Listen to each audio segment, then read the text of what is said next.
Como todos los jueves en esta parte de A Tu Salud me acompaña el doctor Gustavo Marino Aguirre en su columna de Ciencia y Vida. Hoy va a tener una particularidad. Bienvenido y gracias por estar acá. Porque no vamos a hacer esta charla amena que hacemos en cada uno de los bloques que tenemos con Gustavo, sino que me voy a tomar la licencia de entrevistarlo a Gustavo en este caso por un tema muy especial para él, así si me lo permitís, por supuesto. Porque el próximo 23 de diciembre el doctor Gustavo Marino Aguirre está cumpliendo 50 años de médico, así que bueno, me pareció una buena oportunidad para que reflexionemos también juntos, no entrevistarte yo porque bueno, hace mucho que trabajamos juntos, pero bueno, un buen momento para contarme cómo fue ese momento hace 50 años atrás. Es una palabra fuerte decir... bodas de oro de médico. En una carrera como la de medicina, donde han transcurrido en estos últimos 50 años muchísimas cosas, muchísimos avances tecnológicos, novedades, descubrimientos. Desde ya yo diría que lo más satisfactorio es considerar que dentro de mi vocación no considero haberme equivocado, al contrario, volvería a estudiar la carrera, pero han cambiado tanto las cosas. Yo recordaba los primeros meses desde el curso de ingreso hasta las primeras materias. Vos tuviste ingreso y te recibiste en la UBA, ¿no? En la Universidad de Buenos Aires, con curso de ingreso. Con curso de ingreso. No existía el CBS en esa época. Algunos van a decir, ¿pero qué era el protomedicato? No, es un poco más nuevo que el protomedicato. Es del siglo XX. No, fíjate las diferencias que había. Yo recuerdo la comisión que teníamos de anatomía.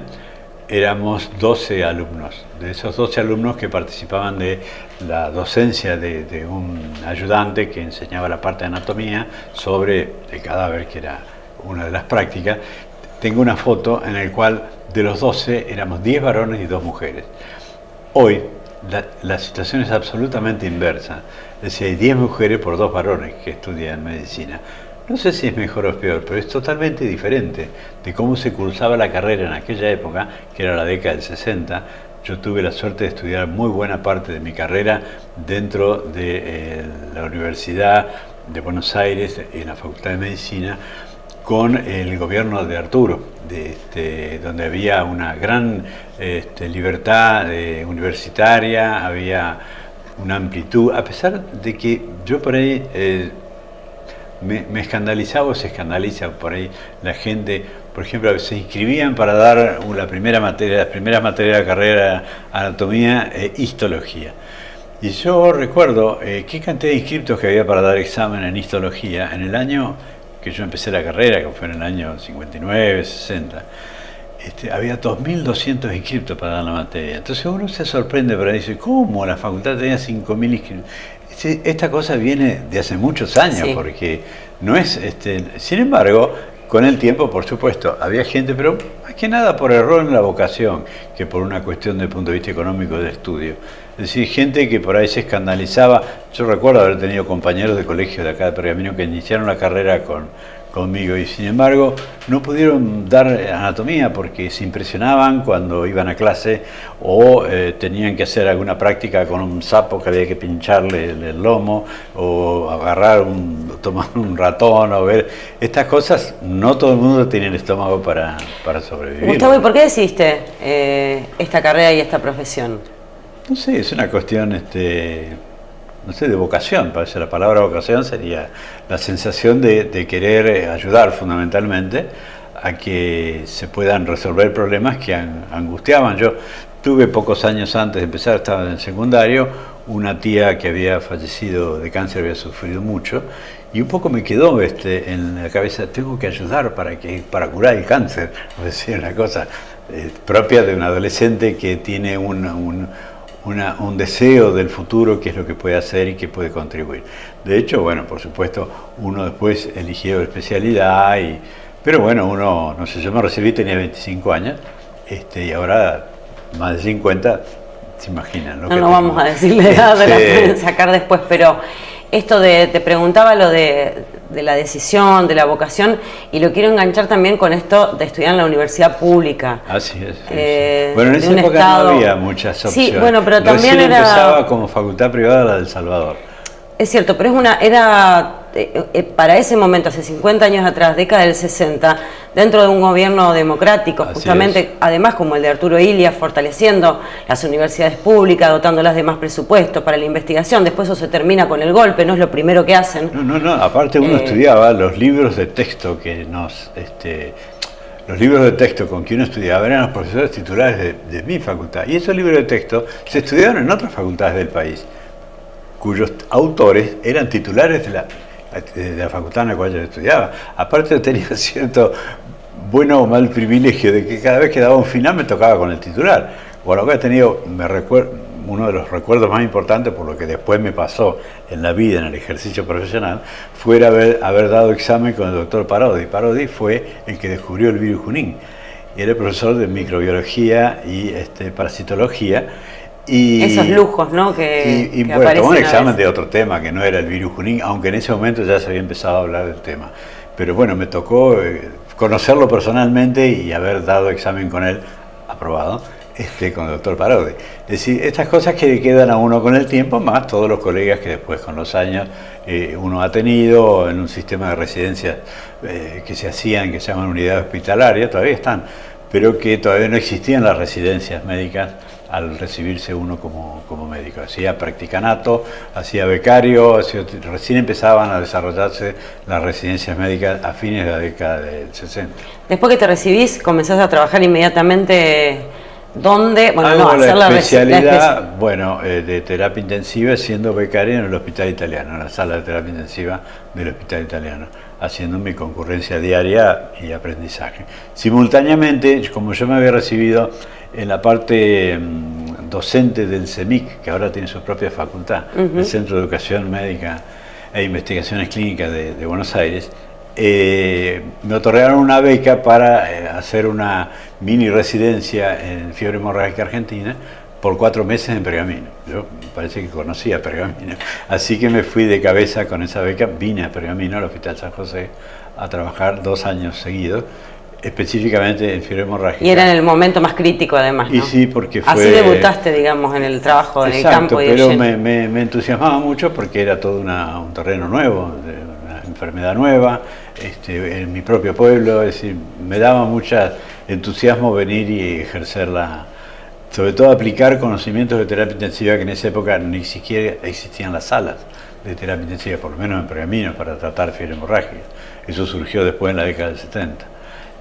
Pero bueno, me interesó mucho, me interesaron temas de salud pública. Y esto de especializarte en terapia intensiva también tuvo que ver con eso de ayudar en los momentos más críticos, porque... Sí, bueno, era un poco, como todas las especialidades, porque uno es cardiólogo, porque otro que... Bueno, hay ciertas cosas que es difícil definir por qué motivo terapia intensiva y no oftalmología. Bueno, me interesaba las cosas difíciles, los desafíos de esta cosa que recién empezaban las salas de terapia intensiva en Buenos Aires, y bueno, ahí se aprendía muchas cosas y se aplicaron, después lo pude aplicar bastante con la fiebre hemorrágica. ¿Trabajaste 50 años consecutivos? No, yo hace bastante tiempo que no hago medicina activa, hace más de 15 años fácil. Pero he seguido otro tipo de medicina, de organización, de la parte de medicina sanitaria, y estos últimos años en lo que hace la medicina de la bioética, es decir, que son todos los aspectos médicos de la vida de la persona, que bueno, tiene mucho que ver con el ser médico. ¿Se puede despojar uno en algún momento, más allá de que no practiques tu profesión, de lo que es en ese sentido, del conocimiento, de ser médico en sí? Sí, con las cosas personales, con lo que uno ha vivido, aunque no estés practicando. Yo creo que más que nada está la condición humana. Es decir, el hecho de saber que quien uno está tratando es una persona y debe tenerse el respeto correspondiente. Es decir, esa visión de algunos colegas míos de aquella época y de ahora también, que los hay, donde están como un escalón arriba del paciente, está muy mal. ¿Eso lo fuiste trabajando con el tiempo o...? Pero es que nunca tuve necesidad de tener un escalón arriba del paciente. Al contrario, siempre me consideré que lo que le está pasando al paciente me puede pasar a mí. Entonces yo no haría al otro lo que no me gustaría que me hagan a mí. Es decir, es elemental esa consideración de compasión, de acompañar la dolencia, la preocupación, la angustia, Y bueno, son esas cosas que uno después con los años recibe a veces por la calle en Pergamino. Doctor, usted me salvó la vida. Yo no sé si salvé la vida, pero ¿cómo se acuerda de que yo había ido tal día, tal noche, le dije tal cosa? Es decir, cómo en el paciente queda en su memoria la actividad que uno ha tenido, pero desde el punto de vista humano. No, oh doctor, ¿se acuerda de la inyección que me consiguió? No, ¿se acuerda que vino y me dio una palmada en el hombro y me dijo, va a andar bien? Eso es lo que se acuerda la gente, y eso es justamente por eso digo que me gusta mucho la carrera y la vocación por la cual, como te dije al principio, me volvería a estudiar lo mismo. Sobre este tema, por último, consejo para quien quiera empezar a estudiar medicina. Y fundamentalmente que tenga consideración, paciencia y respeto por el ser humano. Y querer ayudar al semejante. Ahora, por supuesto, algunos tienen estómago, otros no. Si algunos ven, como nos pasaba al principio, compañeros, usted decía, de acá, de Pergamino, que no aguantaron primer año porque les molestaba hacer una disección sobre un cadáver. Es decir, bueno, uno tiene que tener también un poquitito de ese estómago. Y si no tenés estómago, bueno... Hay que dedicarse a otra cosa. No, sí, hay especialidades que no se necesitan. Claro, que no se necesita. Si vos revisás los ojos, no necesitas estómago. Bueno, pero son prácticas comunes al comienzo, todo el mundo las tiene que hacer, aunque después. Por supuesto, y bueno. por supuesto. Bueno, muchas gracias, Gustavo, un gusto hablar de este tema con vos, pero gracias. Nos vamos a ir mostrándoles un pedacito. Otro egresado más. Le dicen el Chavo, ¿no? El Chavo. El Chavo no Marino. Es el Chavo del 8. No. Es el Chavo Marino Aguirre, que es el hermano de Gustavo, 87. Se acaba de recibir de abogado. Y se acaba de recibir de abogado. Vamos a siendo ingeniero industrial. Claro, siendo ingeniero industrial en la UBA también. En la UBA también, las dos carreras. La semana pasada lo entrevistaron en C5N. Vamos a poner este pedacito porque esto lo vamos a mostrar completa la nota la semana que viene. ¿Cómo no? Y bueno, además porque le mando un saludo a Gustavo. Gracias, Gracias. Y vamos a la pausa viendo... él es de Pergamino también, ¿no es cierto? Por supuesto, estudió toda la primaria y secundaria aquí. El Chavo es el sobrenombre, pero el nombre ¿cómo es? Alberto. Alberto. En realidad es Moisés Alberto, porque mi papá se llamaba Moisés. Pero no le gustaba mucho el nombre de Moisés. Entonces usa el de Alberto. Bueno, gracias, Gustavo. Bien. Vamos con esto y después retomamos con tu salud. Moisés Alberto, Sí, porque lo vi recién. Te querías guardar ese apellido. ¿Querés mandar saludos a alguien en Pergamino? ¿Cómo dices? ¿Querés mandar saludos a alguien en Y Pergamino? sí, a mi familia que está allá, a mis hermanos.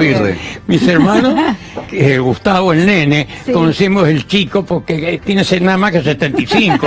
Es El un pibe, date cuenta. Obvio. Gracias, Sí. gracias Bueno, por tu mensaje, por favor. gracias por habernos venido a visitar. Muchas gracias a ustedes por invitarme Gracias. para transmitir a la gente este aspecto de la vida Esta que hay que vitalidad. adelante. Muy bien.